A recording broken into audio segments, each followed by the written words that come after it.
Pengendara motor wanita diduga emak-emak tanpa mengenakan helm terekam kamera ponsel pengendara lain, melenggang masuk melintasi jalanan tol kawasan Jatim, Minggu, tanggal 13 Maret tahun 2022, siang. Video yang merekam momen pemotor melenggang di jalanan tol Jatim tersebut, diunggah sebuah akun Facebook, FB, Erwin Kenzo Alf. Momen pemotor itu direkam oleh akun FB tersebut, dalam 3 bagian video dengan mode kamera portrait, berdurasi singkat. Pada salah satu video, pemotor wanita berbusana warna merah dan berkerudung warna abu-abu itu, tampak melenggang dengan kecepatan terbilang pelan di jalan tol.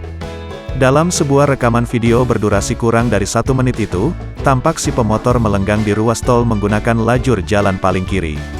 Tampak pula beberapa pengendara mobil lainnya, berupaya menegur si pengendara.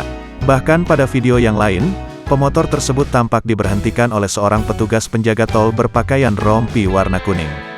Saksi mata atau perekam video Erwin Kenzo mengungkapkan, insiden tersebut didapatinya saat melintasi ruas tol itu, sekitar pukul 12 waktu Indonesia Barat, pada Minggu, tanggal 13 Maret tahun 2022.